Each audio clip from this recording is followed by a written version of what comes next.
North Carolina News at 6 starts now. I understand you might think that you're supporting kids and doing what's best for them, but really you're just hurting them. Like, you're hurting them. Your tax dollars going to private schools that are now closed. CBS North Carolina digs into the numbers and the investment into opportunity scholarships. Sorrow, pain, hurt. Plus, a Navy veteran shot and killed while standing in his doorway. Prosecutors say it could be a hate crime. What those who knew the man are saying tonight. And despite Governor McCrory refusing to concede, Roy Cooper says he has a transition team. Good evening, I'm Sean Maroney. And I'm Sharon Tazwell. Thanks for joining us tonight. The cries for Governor Pat McCrory to concede the election are growing. The governor and his campaign have been fighting the results of the election, citing protests filed in more than 50 counties across the state. Here's a live look at the Durham County Board of Elections, where they've already dismissed a major protest and are currently hearing 4 more. But since Election Day, Cooper has increased his lead by nearly 3,000 votes, extending his lead more than 6,800 votes. And now, with less than 50 days until inauguration, he's putting together plans for a new administration. CBS North Carolina political reporter Bo Minnick is at the governor's mansion with more on Cooper's transition team. Bo. Sharon, Cooper is announcing who will be leading that transition team today. And as you mentioned, the McCrory campaign says it's continuing to fight for every vote. And some believe when all is said and done, this whole fight could have an impact long after the governor's race is decided. In American politics, anytime you lose an election, the custom is that you concede defeat. Democratic Congressmen G.K. Butterfield and David Price are calling on Governor McCrory to concede the election to Roy Cooper. At the same time, Price says it's clear there may be more than the governor's race at stake. The governor is trying to lay the predicate for saying that this state is rife with voter fraud, and therefore he was right in the first place to enact the most restrictive voter suppression law in the country. The process is set in place, and I'm going to respect the process. The governor's campaign says it is ensuring that every legal vote is counted properly. Many believe the allegations of voter fraud are potentially setting up a battle in 2017 or beyond, one where the voter ID law may come up again. We asked Democratic political consultant Brad Crone for his take. They want to drive home the point that if we'd had voter ID, we wouldn't be in the situation we're in. Well, that's debatable. For now, the votes continue to be counted, and election officials continue the process, moving closer to certifying elections. Roy Cooper has announced the leadership of his transition team, including Ken Udy, the founder of Raleigh communications firm Capstrat, as executive director. I think they'll take a very methodical approach, realizing the sensitivities that you have in transitioning a government when the election is still in question.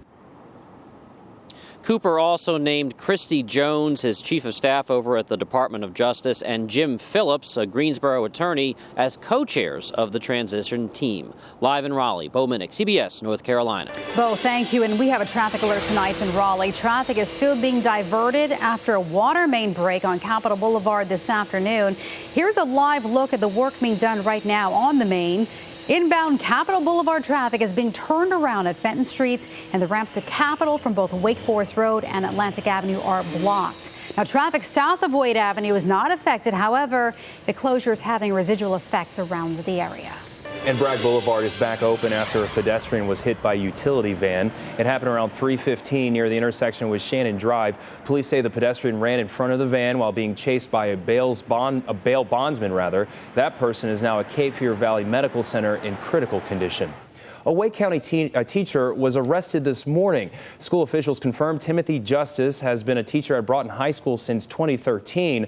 Arrest records show Justice is charged with cyber stalking and misdemeanor stalking. School officials tell CBS North Carolina he is now suspended with pay. A family and a community are mourning the loss of a Navy veteran tonight. 69-year-old Ray Harrell was shot and killed while standing at his front door in the Henderson neighborhood he lived in for more than 25 years. And as CBS North Carolina's Steve Sprazier reports, prosecutors believe it could be connected to a political sign. Back on October 22nd, 5 bullets sprayed the side of Ray Harrell's home here in Henderson during a drive-by shooting. One bullet found its mark, striking the 69-year-old as he stood by the front door of his home. Right now, it's just hard to believe that someone would want to do that to my daddy. The motive remains unclear. The Vance County Sheriff told me in an off-camera interview it is not unusual for shots to be fired in that area, but he can't say why the Harrell home was targeted. The local DA told me off-camera that representations made to him by sheriff's investigators led him to believe there was the possibility that Harrell was targeted because of the Trump for President sign he had in his yard. And DA Mike Waters says he sent a letter to the FBI asking them to stand by to investigate a possible hate crime. We don't know if it's a hate crime. Some of them said it might be because we had Donald Trump in the front yard. But it's a lot of people around here that's got those signs.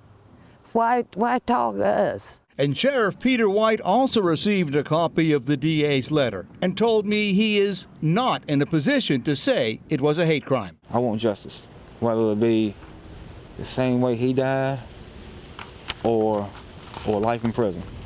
I don't care how they do it. The sheriff tells me he is confident there's going to be an arrest in the case, but he says they're taking it slow because he says they don't want to miss anything as they build their case. In Vance County, Steve Spracia, CBS, North Carolina. And we have the full letter from the district attorney on our website. You can read that right now at WNCN.com. Well, some of the coldest temperatures of the season overnight, and it could be near freezing tomorrow morning as well. Chief Meteorologist Wes Hohenstein is here now with a first look at your forecast. Wes. Hi, Sharon. Good evening to you and to you at home. You know, that cold front over the weekend, it worked, right? We were close to 80 on Saturday. This morning, we started in the 20s and didn't get out of the 50s today. The sun has set. You can still see a hint of orange on the distant horizon. Temperatures have dropped down to 45 degrees, and that's the same story really most everywhere. 40s with a few sprinkles of 30s like in Roanoke Rapids and Lewisburg. So it's chilly now. It'll be cold again by tomorrow morning. High pressure will ensure that skies stay clear and it will stay dry at least for the next couple of days. And when you have clear skies, dry weather, and no wind like we have tonight, it gets cold. And so we'll be back into the 20s. So this is what you'll have when you walk out the door tomorrow morning. That's 25 or 26 degrees here in the Triangle, about 28 down in the Sandhills, as cold as 24 up by the Virginia border. And then we start a warm up. Don't think we'll hit 80 this time, but I'll tell you how warm it'll be and how wet it might be for Thanksgiving in just a few minutes. All right, Wes, thank you. Opportunity scholarships give students the ability to go to schools they may not be able to afford, but is it worth the cost to taxpayers? In 3 years, more than $250,000 has gone to the schools that are now closed. That money has ended up in somebody's pocket with kids not getting an education. Still to come tonight on CBS North Carolina, we will dig into the numbers and hear from both sides to let you decide if it's worth your money. Plus, just back from fighting the wildfires in western North Carolina, we'll hear from the Durham firefighters and update you on the effort to control the blazes. Right now, the family of Zora Felton, a Wake County board member who died suddenly last week, is receiving guests at Mitchell Funeral Home in Raleigh. Felton taught in Wake County for more than 30 years before being elected to the school board, where colleagues say she was a great advocate for teachers. Felton was 65 years old. A celebration of her life is also planned for tomorrow. For the last week or so, dozens of area firefighters have been in the western North Carolina mountains battling the more than 18 wildfires burning there. Our Amy Cutler reported from the Party Rock fire near Lake Lure all last week. And just about an hour ago, CBS North Carolina was there. Several firefighters who were battling the Party Rock fire returned home to Durham. The crews left Thursday and helped gain control of the fire over the weekend. It was definitely a different experience. I've never been part of an operation this large before. We definitely learned a lot of things and had a lot of good takeaways from it. Crews from Wake and Orange County, among others, are also helping battle the western wildfires. No word yet on when they will return. Coming up next, public money to private schools. CBS North Carolina dives into the numbers and poses the question to lawmakers, are opportunity scholarships worth it? Well, it's not the coldest air of the season tomorrow morning, but it's pretty darn close. After that, we start a warm-up. How warm it'll be by Thanksgiving, coming up in your forecast. In a little over 2 years, hundreds of thousands of taxpayer dollars have gone to private and non-public schools in our area that are now closed. These schools were part of the Opportunity Scholarship Program or voucher program started in 2014. It was intended to give lower income families a choice of education, but with tax dollars being invested into schools that are now closed, CBS North Carolina's A.J. Geneville asked lawmakers if it's worth the investment. Little old lady. Who's little old lady? No. I know. Turquoise Parker teaches 3rd grade at Eastwood Elementary. She's been doing this for the last 6 years. Parker comes from a long line of educators, but she's had doubts and even considered changing career paths. I love my kids so much, but maybe another career or another path would be a bit more financially, economically sound for my family and I. Parker pays out of pocket for many of the things she brings to her classroom. She tells me funding in North Carolina public schools is already low. And the last thing teachers need is tax dollars going somewhere else in the form of vouchers. I understand you might think that you're supporting kids and doing what's best for them, but really you're just hurting kids. Like, you're hurting them. Many educators feel the same way. We have great concerns as far as funneling, taxpayer dollars into a school structure that is not public. Mark Jewell is the president for the North Carolina Association of Educators, a group that works to unite and empower teachers throughout the state. Jewell's group filed lawsuits trying to stop the Opportunity Scholarship. It has no accountability, no regulation, no oversight as to where the curriculum is, not even a high school diploma required from a teacher. That is not the best use of public taxpayers, and really it's starving our school districts. The school voucher program has been in effect for 2.5 years. In that time, millions of taxpayer dollars have gone to families attending private schools. CBS North Carolina dug into the numbers. We found more than $340,000 of that money went to schools that closed. The Upper Room Christian Academy in Wake County received nearly $240,000. It closed in March of 2016. In Cumberland County, Stedman Christian Academy received more than $12,000 and closed in 2015. It's almost like we're just throwing our money into a hole and we don't know whether the kids are going to come out of that better off or not. Greg Meyer is a member of the North Carolina House of Representatives. He tells me he worked in public schools for nearly 20 years before stepping into politics. He says the voucher program isn't working. That money has ended up in somebody's pocket with kids not getting an education. And without some type of transparency and accountability measures, we're going to continue to gamble on risky investments like that, and it's going to cost taxpayers money where the kids actually get no education at all. Supporters of the vouchers believe it gives kids a chance at an education they would have never had before. We want to make sure that that child, before they fall through the cracks, have a safety net. And maybe perhaps through the Opportunity Scholarship Program, maybe through the charter school, maybe through the special needs program, they'll finally get that chance. Daryl Allison is the president of Parents for Educational Freedom, a group he started 11 years ago. He says the dollars used for the voucher program are going back to the taxpayers. We really push against the criticism that this idea of we have money all out there for low-income families and there's no accountability, there's no transparency as to what's happening. Oh, yes, there is. Under the law, the schools that receive vouchers must meet certain standards, including accountability in finances, administration, academics, as well as anti-discrimination.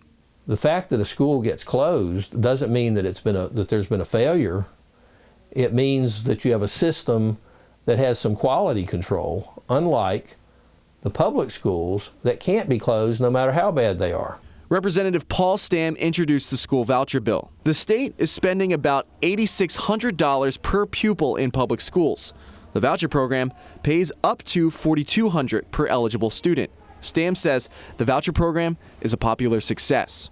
Almost 100% satisfaction from that first group of students. And the second group, again, a huge number of renewals that parents are saying, yes, this has really been good for my child. Tiffany's TED Talk was about what?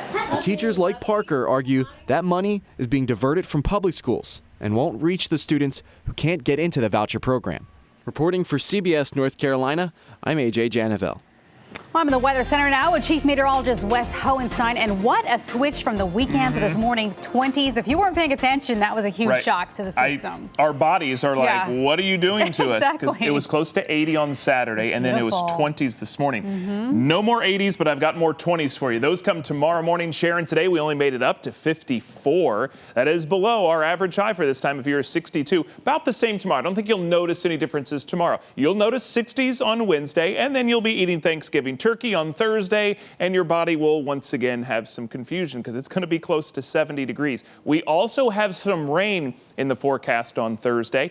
I'll get to that in just a second. Let's talk temperatures because some of us already cold in the 30s up in Franklin County, up in Roanoke Rapids in the upper 30s, 39 in Rocky Mount. We've got 40s here in the Triangle, still holding on to 50 down in Fayetteville. But don't worry, we're all going to be cold by tomorrow morning. We've got clear skies, we've got calm winds, and it's the second night after a cold front. It's usually when we get our coldest temperature. So you can argue that was this morning or tomorrow morning. Either way, it's going to be in the 20s. By 8 o'clock, we're down to 41. We get into the 30s late tonight and overnight. And again, you're out the door tomorrow morning, 27 degrees. So high pressure's here. And the good news is, while we get ready to go to Grandma's house the next few days, it's going to stay in control. So I don't see any big weather problems in the Carolinas or really in the mid-Atlantic and most of the East Coast. There is snow up to the north. The high in Buffalo today barely got above freezing, 32 degrees. And it was 80 here on Saturday. So crazy little weather situation we've got. So again, that high pressure keeps us dry for the next couple of days, not the next several. We've got clouds and rain that are going to make it in here. Not tomorrow, though. Tomorrow about the same as today. So let's skip ahead to Wednesday morning. Wednesday morning will start off chilly, probably not in the 20s, but it'll start off chilly. And the morning will be sunny and dry. We get into the afternoon, so after you put in your full 8-hour workday on Wednesday, we'll have a few clouds to deal with on Wednesday night, but still no rain. The rain comes in the overnight hours. And so if you're up and at 'em early Thursday morning, here we are at 7 a.m. You can see we'll have a couple splotches of showers ahead of a very weak cold front. No cold air behind it, but a couple of showers. That rain will be out of here shortly after lunchtime. So the afternoon, as you get out to stretch your legs and your belly, will be dry. We'll have just a few clouds. And again, it's going to be close to 70 degrees. Meanwhile, in the tropics, we have got a tropical storm. It is Otto. It is the 15th named storm of the season. It's in the southern Caribbean. It might become a hurricane by the end of the week, but it will stay in the southern Caribbean, not impacting the United States. Meanwhile, back here at home, another sunny and chilly day tomorrow. We'll make it up to 57 in Raleigh, 56 in Durham, 60 degrees in Fayetteville. And after those 50s tomorrow, your 7-day forecast takes us into the 60s Wednesday and Thursday. And again, for Thursday, we've got a chance of rain. It's in the morning time. So your temperature breakdown for the day will keep us in the 40s about 8 a.m. up to near 60 at noon, mid-60s, mid to upper 60s for your highs on Thanksgiving Day. We'll stay sunny and dry on Friday, and then we're going to cool down again as we get into the weekend with 30s back into the area, in case you missed them already, by next Sunday and Monday morning. Well, one thing the cooler temp does, it gets you in that holiday spirit, right? I'm okay. You're okay with the 80? Other means to get me in the holiday spirit. I'm with you. Put up some Christmas lights, are good. One of those things is football. There we go. Thanksgiving Day, you have some great football games, and you know what? Duke fans are ready to move on past this weekend and on to a new week. That's because there were two huge announcements for Blue Devils fans today. They were both good. These pieces of news can drastically affect the team for years to come. And one of Duke's rivals over in Chapel Hill might have a huge announcement of his own. Could the Tar Heels starting quarterback be off to the NFL sooner than expected? We'll hear his answer to that question straight ahead. Well, after a 4-7 start to the season, several key injuries, and that 42-point loss last weekend, it's clear that Duke fans could use some good news, and that's exactly what they got today. This morning, the NCAA announced senior quarterback Thomas Sirk will be granted a 6th year of eligibility and can play for the Blue Devils next season. Sirk missed this year due to a partially torn Achilles tendon, but will get a chance to redo his senior season next year with the Blue Devils. When he got the news today, he released a statement saying, quote, "I'm so grateful to have a 6th year to continue my dream of playing college football and academically working towards another degree from Duke University." Staying in college football, 3 words that we hear around this year every time: we want Bama. If a team is doing well and they think that they can contend for a national championship, their fans always call out the top-ranked team, and usually that top-ranked team is Alabama. Well, in the 2019 season, the Blue Devils won't just want Bama, they'll get them. Today, the announcement came out that Duke will face Alabama to open the 2019 season. This game will take place at a neutral site in Atlanta, Georgia. A win in this game could establish Duke as an early championship contender. Head coach David Cutcliffe called this game a, quote, tremendous opportunity. Over in Chapel Hill, UNC will host NC State later this week, and the Tar Heels' game plan will likely revolve around one of their best players, quarterback Mitch Trubisky. He has been amazing amazing in his first year as a full-time starter. So good, in fact, the NFL draft hype has already begun. So today, Mitch was asked if this will be his last home game as a Tar Heel or if he's coming back for his senior season. I mean, I think about it, but I still don't know. I don't know what I'm going to do. This is the last time I could possibly start in King Stadium, so like it could be, but I just don't know. So I'm just going to make it count, enjoy the moment, and I'll make that decision when I get there. He's saying all the right things, but I think that smile we saw a few moments ago might be giving away his intentions. All right, Jeff, thank you. We have breaking news right now out of Chattanooga, Tennessee. CBS News is reporting at least 12 people are dead in a school bus crash. You can see in this photo from the scene a tree through the middle of the bus, which was carrying elementary students. We're told the police chief says 35 people are on board. The fire department says 23 people were taken to the hospital. Again, area hospitals there. And of course, well, there'll be much more tonight on this situation that's currently unfolding on the CBS Evening News and also WNCN.com. Again, 12 dead in a school bus accident in Tennessee. And we'll see you right back here at 11.